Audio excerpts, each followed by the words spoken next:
I'm getting at that age where I say I'm getting at that age. I and a lot of the people I grew up with are starting to hit the milestones of a full-fledged grown-up. Career advancements, buying houses, having children, a hard stance on race, and of course, getting married. I've accomplished a few of those myself in no particular order to the disappointment of my family. You see, marriage for centuries has been the cornerstone of being a grown-up. It signifies that you're done with your childish ways and ready to sacrifice your whimsy for the responsibility of providing for a family. And though a lot of people are still taking on those responsibilities, on purpose or not, fewer people are deciding to jump that broom. But why is that? Is there something wrong with a death pact between two consenting adults? Are people just not lovable now? What is marriage anyway? Why is my grandma so pressed about it? So I wrote this.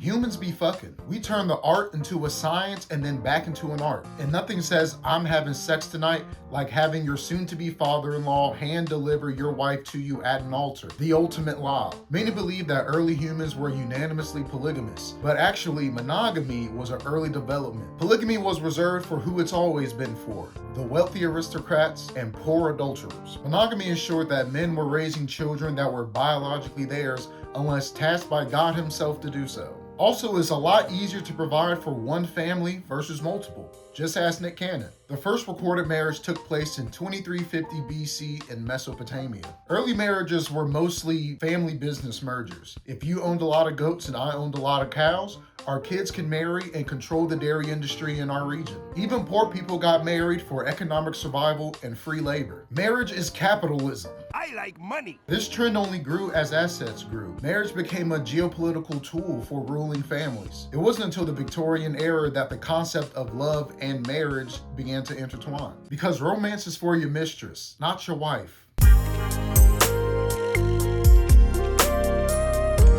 All right, so I'm not gonna go too deep into the dating culture because I haven't been in these streets for a decade. I settled down at a young age and it's safe over here. But needless to say, dating has drastically changed since my city boy era. If you graduated high school before Apple Music was a thing, you probably entered a dating world that had very little internet influence. You typically met your crush before they were your crush, and you liked them because you liked them. They weren't just people you saw once, they were recurring characters in your everyday life. You probably even had common friends and somewhat knew their family. Even if you had the confidence to approach someone you didn't know, it happened in person and in public, and you have to face that rejection in real time while saving face. Boo this man!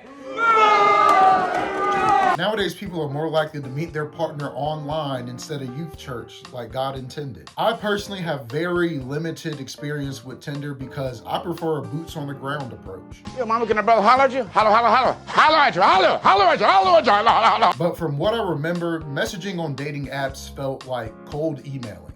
Bios were more like cover letters and messages were like interviews for a job you didn't care about. For me, it was the first time an interaction with someone felt transactional in a non-professional setting. We had nothing in common other than a desire for skin-to-skin contact. At times, it didn't even feel like I was talking to another person. It felt like I was talking to a representative for some coochie. And maybe I'm just weird, but I never felt fully comfortable meeting someone I only knew online. Like, you're a fucking stranger, get away from me. And I'm not shaming the people that use dating apps, but I do think we need to acknowledge that the way we date influences how we view and define relationships. As you can probably tell by the title of this video, marriage is on the decline. In the 60s and 70s, not only were 73% of all adults married, but they were married young, typically between the ages of 20 and 23. Ages now associated with most people's hoe phase. City boy!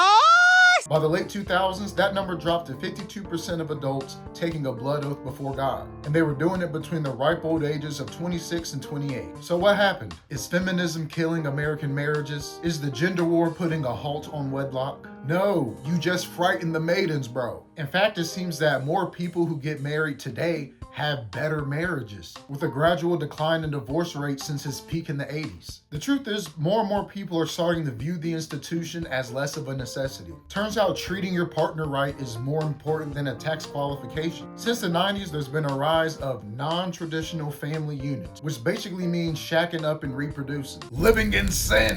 But it's not that surprising when you think about it. Most people don't deviate that far from their parents in adulthood. A lot of kids just go to college because their parents went to college. Sometimes you even go to the same college your parents went to. Kids of tradespeople oftentimes pick up the same trade as their parent. Therefore, it wouldn't be crazy to think that out-of-wedlock children begat more out-of-wedlock children. Living in sin! But does that matter?